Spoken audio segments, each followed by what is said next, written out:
Halo sobat pencinta Donghua, kali ini kita akan melanjutkan cerita Battle Through the Heavens Benua Kaisar. Cerita dan video ini diambil dari channel Mebarta. Tanpa banyak basa-basi, mari kita simak alur ceritanya. Melanjutkan dari cerita sebelumnya, setelah usai pertempuran, keluarga Xiao saat ini sekali lagi bisa berkumpul bersama. Xiaoli yang mengetahui kekuatan leluhur Xiao Yao, dia berkata, "Patriark, kekuatan Anda dipromosikan menjadi Kaisar Bintang 5. Anda pasti sangat menderita tahun-tahun ini," ucap Xiaoli. "Saya beruntung telah bertemu Xiaoyan. Selain itu, kemakmuran klan kita jelas semua berkat Xiaoyan," ucap leluhur Xiaoyan tersenyum saat menepuk bahu Xiaoyan.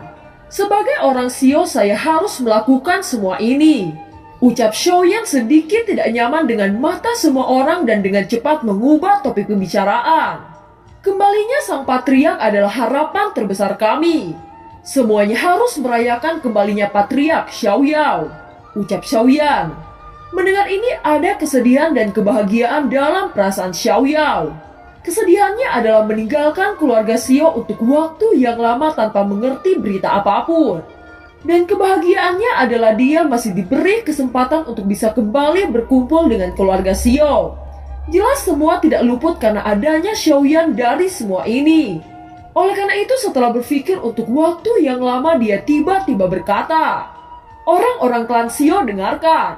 Saya mengumumkan bahwa orang tua ini akan menyerahkan gelar patriark kepada Xiaoyan," ucap Xiao Yao. Semua orang terkejut saat mendengar kalimat yang tiba-tiba ini. Tentu saja Xiaoyan menjadi tersangka langsung memiliki perubahan ekspresi mendadak. "Leluhur, apakah Anda bercanda? Saya masih belum pantas menjadi patriark klan," ucap Xiaoyan. "Patriark ini sudah terlalu tua dan sudah saatnya untuk menyerahkan gelar ini kepada orang yang luar biasa. Di masa depan klan Xiao akan makmur selama Anda yang mengelolanya. Selain itu, kamu bisa mengatur Xiaofu Mansion dengan sangat baik. Bukankah berarti kamu pantas menjadi patriark?" ucap Xiao Yao. Melihat keputusan Xiao Yao, seluruh anggota klan Xiao terdiam untuk sementara waktu. "Apakah ada dari kalian yang akan keberatan? Kenapa hanya diam?" ucap Xiao Yao. "Aku akan menunggu Xiaoyan sebagai patriark baru," ucap Xiaoli dan Xiaolong.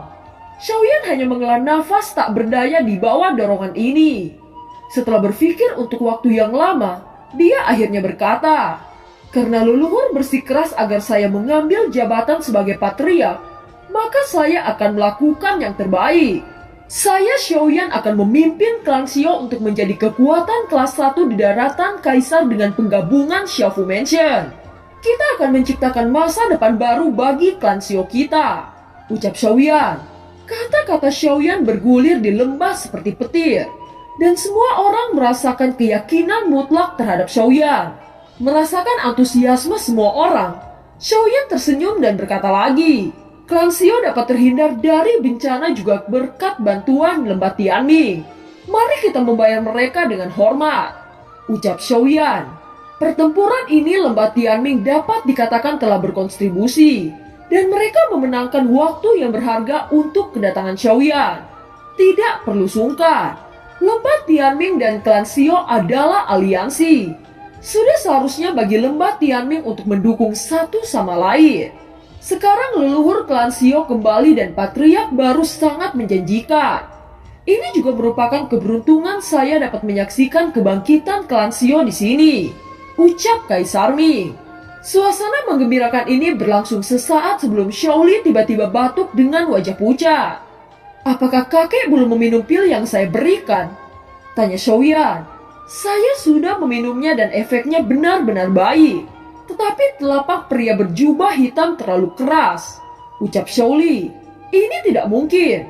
Dengan kemanjuran pil, efeknya tidak akan pernah seburuk ini," ucap Xiaoyan. Tiba-tiba merasa ada sesuatu yang salah. Dia melirik semua orang dan bertanya, "Bagaimana perasaan orang lain terhadap pil itu?" tanya Xiaoyan. "Pil obat patriark benar-benar menakjubkan, dan saya sudah pulih sepenuhnya," ucap kerumunan menanggapi satu persatu. Hanya wajah Xiaolong yang sedikit gelap dan situasinya sama dengan Xiaoli. "Ini hanya pemulihan yang lebih lambat. dan itu bukan masalah besar. Ucap Shaoli. Dalam beberapa tahun terakhir, apakah para tetua merasa kultivasi Anda menurun dari semua jenis budidaya? Tanya Xiaoyan. Bagaimana kamu tahu?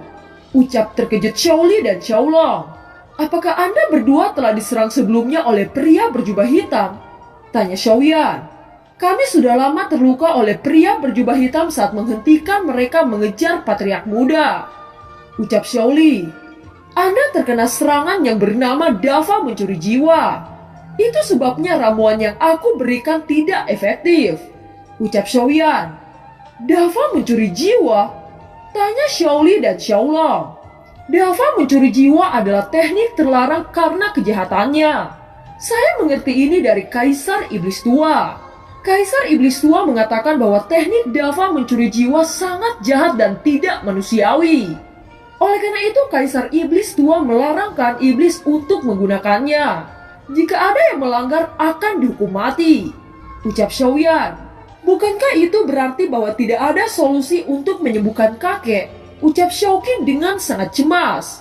Xiaoqi, Anda tidak perlu panik. Dengan adanya suami Anda, tidak ada yang tidak bisa diselesaikan. Ucap Xiaoyao.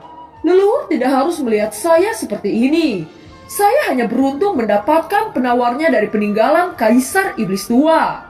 Ucap Xiaoyan membalik tangannya dan dua penawar Dava mencuri jiwa muncul. Setelah itu dia memberikan kepada Shaoli dan Xiaolong. Kalian keluarga Xiao memiliki Xiaoyan merupakan berkah dari langit. Ucap Kaisar Ming tertawa. Melihat Shaoli dan Xiaolong berangsur-angsur membaik, wajah Xiaoqi menunjukkan kegembiraan. Keluarga iblis jiwa sangat berani mempraktikkan teknik semacam ini. Apakah mereka tidak takut diburu oleh seluruh benua? Ucap Yaoxi. Saat ini klan iblis terbagi dan belum disatukan. Sekarang keluarga iblis jiwa telah mempraktikkan keterampilan ini. Tetapi sayangnya kita tidak punya bukti yang bisa meyakinkan semua klan di seluruh benua. Kita tidak boleh bertindak enteng sekarang. Kita harus menunggu waktu yang tepat untuk menghancurkan iblis jiwa. Ucap Xiaoyan. Tiba-tiba terdengar suara seperti badai datang dari sisi timur laut ke wilayah klan Xiao. Itu adalah patriark yang kembali dan membawa seluruh keluarga ke klan Xiao. Patriark muda Xiaoyan, kami lembah permusuhan salah satu dari 5 kekuatan utama akan bergabung dengan aliansi Xiao. Saya berharap Anda bisa memperlakukan suku saya dengan baik. Ucap ketua lembah pemusnahan yang bernama Minglon. Karena lembah pemusnahan akan bergabung dengan klan Xiao saya secara alami tidak akan memperlakukan perbedaan antara klan saya sendiri. Ucap Xiaoyan. Minglon melangkah maju dan membungkuk kepada Xiaoyan. Segera setelah itu semua orang dari lembah pemusnahan berlutut kepada Xiaoyan. Xiaoyan bernafas lega, segera dia maju ke depan untuk mengangkat Minglon yang berlutut. Karena kalian telah tulus bergabung dengan klan Xiao, maka aku patriark klan Xiao akan memperlakukan kalian semua dengan baik. Mulai sekarang 3 kekuatan utama lembah Tianming, lembah pemusnahan, dan monster fantasi akan digantikan menjadi aliansi Xiao. Selain itu, saya akan menjadikan Kaisar Ming, Kaisar Yaoxi, dan Kaisar Minglon sebagai penatua di setiap cabang aliansi Xiao. Semua pos di aliansi Xiao akan ditunjuk oleh penatua dan saya tidak ikut campur. Saya akan memberikan 60 keterampilan tempur tingkat roh dan sejumlah besar pil untuk meningkatkan kekuatan aliansi Xiao. Ucap Xiaoyan. Mendengar kata-kata Xiaoyan mengejutkan para penatua dan kelompok aliansi Xiao. Mereka sangat bersemangat dan berterima kasih kepada Xiaoyan. Selanjutnya kalian akan dipimpin oleh Ziying untuk menghancurkan sekte Yimo yang tersisa dari benua Dizhou ini. Ucap Xiaoyan menjadi dingin. Ikuti perintah patriark muda dan menghancurkan sekte Yimo. Teriak aliansi Xiao. Kerumunan itu melonjak dengan ambisi tempur tinggi dan mengangkat pedang tajam mereka. Kaisar Ming memandang Xiaoyan dari atas dan ke bawah. Semakin dia memandang, semakin dia bersuka cita. Orang tua ini benar-benar tidak melihat orang yang salah pada waktu itu. Gumam Kaisar Ming. Patriark muda Xiaoyan, tidak butuh waktu yang lama kamu sudah menjadi terkenal di benua kaisar ini. Ucap Kaisar Ming sambil tersenyum. Kaisar Ming terlalu memuji. Anda bisa memperlakukan saya seperti biasanya dan memanggil dengan sebutan Xiaoyan. Faktanya jika bukan karena Kaisar Ming saya tidak akan berdiri di sini. Ucap Xiaoyan menangkupkan kedua tangannya. Sekarang Anda patriark klan Xiao. Anda tidak harus rendah hati seperti ini kan? Ucap Kaisar Ming menggoda. Kaisar Ming, Anda selalu menjadi teman terbaik para leluhur saya. Dermawan besar dari klan Xiao. Menyandang nama pemimpin generasi muda. Tolong perlakukan saya seperti biasanya. Ucap Xiaoyan tersenyum. Hanya dalam beberapa dekade kamu membuat orang tua ini tidak bisa berkata apa-apa. Ucap Kaisar Ming mengangguk. Kaisar Ming adalah penatua terhormat klan Xiao dan secara khusus bertanggung jawab atas pengawasan semua aliansi Xiao. Selain itu, penatua Shaoli dan penatua Xiaolong akan membantu leluhur mengelola masalah internal dan eksternal klan Xiao. Saya ingin tahu apakah Kaisar Ming setuju dengan pengaturan seperti itu? Tanya Xiaoyan. Tentu saja saya setuju. Itu adalah posisi penting dan terhormat di klan Xiao. Di masa depan ketika klan Xiao berkembang, lelaki tua ini akan menjadi pemimpin kecil yang berpengaruh di klan Xiao. Ucap Kaisar Ming bersemangat. Sejauh ini klan Xiao telah mendapatkan 3 kekuatan utama di Dizhou. Dengan bantuan banyak kaisar tingkat tinggi dan keterampilan bertarung tingkat lanjut di Xiaofu Mansion, tidak butuh waktu lama akan menjadi pasukan kelas 1 di benua kaisar. Sekarang kita semua adalah klan Xiao. Mari kita pergi ke utara untuk menghancurkan sekte Yimo. Ucap Xiaoyan. Semua murid aliansi Xiao mematuhi perintah untuk memusnahkan sekte Yimo dalam satu gerakan. Kaisar Ming bersinar, seolah-olah melihat masa depan yang gemilang di lembah Tianming. Bendera dinaikkan dengan cepat, aliansi Xiao berkumpul seperti lautan orang dan menunggu perintah Xiaoyan. Xiaoyan memandangi pasukan dan berteriak, pertempuran ini untuk membalas dendam. Klan Xiaoku akan menghapus sepenuhnya sekte Yimo dari kota Dizhou ini. Ucap Xiaoyan, siap menerima perintah patriark muda. Teriak semua pasukan aliansi Xiao. Tanah di Dizhou dipenuhi dengan warna merah dan bau darah tersebar hingga ribuan mil. Di bawah serangan pasukan aliansi Xiao, semua cabang sekte Yimo hanya menyisakan reruntuhan. Dalam pertempuran ini, Xiaoyan menjadi terkenal di Dizhou dan lebih dari setengah pasukan kecil di Dizhou pindah ke klan Xiao. Karena semua sudah ditentukan dan sudah berakhir, sekarang saatnya untuk pergi ke negara Yuanzhou kota Jucheng. Saya akan menempatkan klan Xiao ke Xiaofu Mansion. Ucap Xiaoyan. Setelah itu dia menoleh ke Xiaoyan dan berkata lagi, leluhur, Anda akan memimpin klan Xiao ke Xiaofu Mansion. Masih ada beberapa hal yang masih harus saya lakukan untuk pergi ke suku monster. Ucap Xiaoyan. Kenapa kami tidak pergi bersamamu? Ucap Xiaoqi. Ki-er, dengan begitu banyak membawa orang ke sana juga tidak akan aman. Ini adalah perpindahan keluarga. Anda bisa yakin bahwa saya akan kembali ke Xiaofu Mansion secepat mungkin. Ucap Xiaoyan. Mendengar ini, Xiaoqi tidak berdaya selain mengangguk. Bagaimanapun dia mengerti situasinya. Dengan pergi sendirian akan lebih mudah bagi Xiaoyan. Karena kamu sudah memutuskan seperti itu, saya pastikan untuk membawa klan Xiao ke Xiaofu Mansion dengan aman dan menunggumu di sana. Ucap leluhur Xiao Yao. Meskipun ada banyak orang, kekuatan mereka sangat rendah. Begitu mereka diserang oleh kaisar tingkat tinggi, mereka akan menderita banyak korban. Jelas Xiaoyan tidak ingin melihat pemandangan ini. Oleh karena itu dia memastikan keselamatan anggotanya. Saya khawatir tentang keselamatan Anda. Dan Anda adalah inti dari klan Xiao. Mengapa Anda tidak membawa Xiaozan, Ziying, dan Erming dan Molistrom? Ucap Xiaoqi. Xiaoyan perlahan-lahan membelai rambut Xiaoqi dan berkata, Ki-er, ratusan ribu orang ini adalah masa depan klan Xiao. Keamanan mereka lebih penting daripada nyawaku. Mereka membutuhkan pengawalan seperti Xiaozan dan Erming dan yang lainnya. Selain itu, Anda dapat melihat meskipun saya hanya berada di Kaisar Bintang 4 akhir, kekuatan tempur saya hampir setara dengan Bintang 5 menengah. Dan saya masih memiliki kemampuan untuk melindungi diri. Saya tidak harus dilindungi setiap saat, bukan? Tidak mungkin seekor elang membutuhkan sangkar untuk menjulang ke langit. Apakah Anda ingin suami Anda hidup di bawah perlindungan orang selamanya? Tidak ada yang perlu dikhawatirkan. Aku hanya pergi mencari metode rahasia klan monster. Klan monster tidak akan menyakitiku, ucap Xiaoyan. Baiklah, kamu harus hati-hati, ucap Xiaoqi. Keesokan pagi saat matahari mulai bersinar, leluhur Xiaoyao, Kaisar Ming, Xiaozan, dan yang lainnya berdiri di luar lembah memandang Xiaoyan. Apakah Anda benar-benar memutuskan untuk pergi ke suku monster sendirian? Tanya Ziying. Ya, saya ingin menemukan metode membangkitkan leluhur Xiaosuan secepatnya. Saya ingin mempelajari pengobatan suku monster. Adapun kepindahan klan, saya akan menyerahkan kepada Anda semua, ucap Xiaoyan. Setelah itu Xiaoyan tidak mengatakan apa-apa lagi saat dia berbalik pergi. Setelah beberapa hari saat kepergian Xiaoyan, di sebuah aula ada kobaran api dan aroma obat menyebar di udara. Dan sebuah pesan muncul di tangan sosok pria berjubah putih. Dia adalah ketua Kuildan. Sangat bagus. Ini adalah saat yang tepat bagi organisasi aliansi bayangan untuk menangkapnya.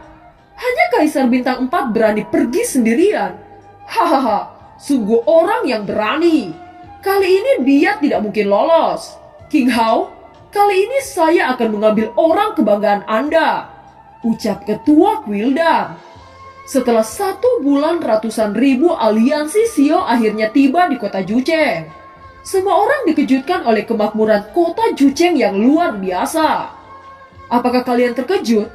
Tentu saja Dizhou tidak bisa dibandingkan di sini, ucap leluhur Xiaoyao tertawa. Setelah beberapa saat mereka semua sampai di Xiaofu Mansion. Kaisar Ming sangat terkejut bisa tinggal di istana mewah di pusat kota Jucheng. Patriark Xiaoyao, apakah ini benar-benar rumah Xiaoyan? Di mana kita akan tinggal? Ucap Xiaoqi sedikit terkejut. Itu benar. Ini adalah Xiaofu Mansion, kediaman suamimu, ucap Xiaoyao. Segera suara hangat terdengar dan sosok King Hao yang diikuti King Mu'er, Zeni, dan Li Xiaolong muncul.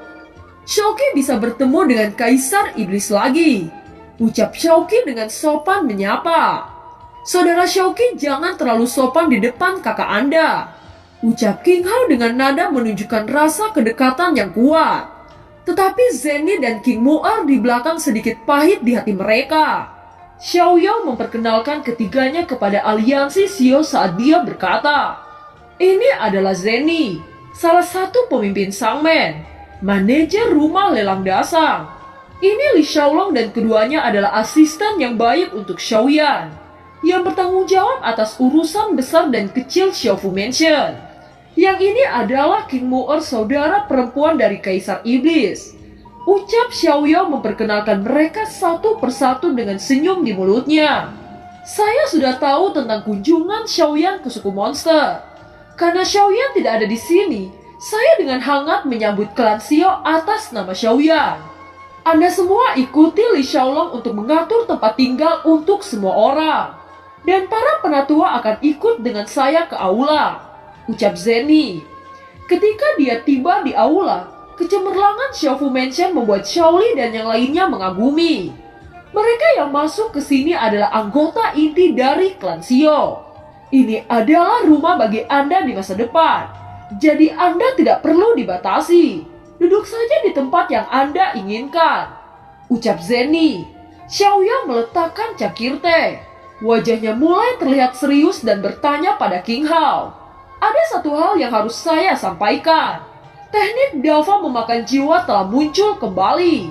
Sayangnya pria berjubah hitam tidak memberitahu orang-orang di balik semua ini," ucap Xiaoyao. Mendengar ini King Hao sangat marah. Klan Iblis Jiwa benar-benar melanggar aturan yang ditetapkan leluhur. Hanya saja apa yang sebenarnya mereka rencanakan?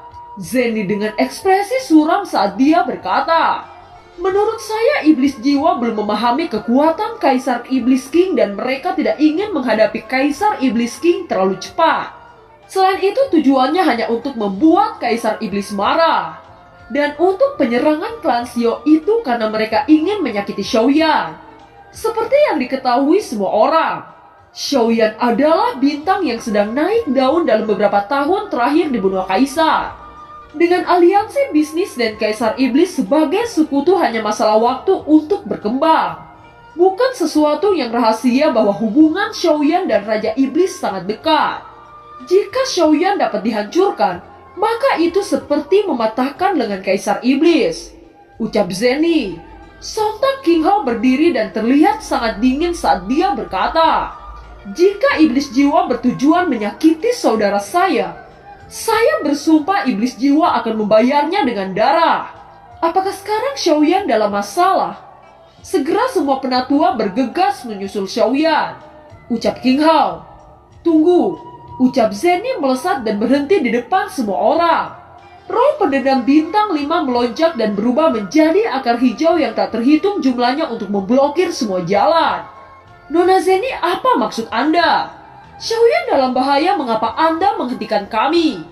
Ucap Xiaoyao. "Maafkan Zenny karena tidak sopan. Zenny memiliki kontrak darah, jadi saya dapat merasakan bahwa Xiaoyan baik-baik saja." Ucap Zenny. Setelah itu Zenny melirik wajah-wajah penatua dan berkata lagi, "Saya lebih khawatir dengan Xiaoyan dibandingkan leluhur. Namun benua kaisar sangat luas. Bahkan jika Anda pergi, bagaimana Anda bisa menemukannya? Selain itu, jika saya melacak keberadaan Xiaoyan dengan kontrak darah, saya tidak bisa menyusulnya dengan kecepatan saya. Sekarang kita tidak tahu tujuan sebenarnya dari iblis jiwa dan kita tidak boleh membingungkan diri kita sendiri." Ucap Zenny. "Anda memang benar. Kita lihat situasi dan kemudian membuat keputusan setelah kita memahami tujuan keluarga iblis jiwa." Ucap King Hao. Mendengar kata-kata Zenny dan King Hao, para penatua mengangguk dan menenangkan dirinya. "Baiklah, kita akan membuat rencana." Li Xiaolong, Nan Erming, dan Molistrom mengorganisir pasukan Xio.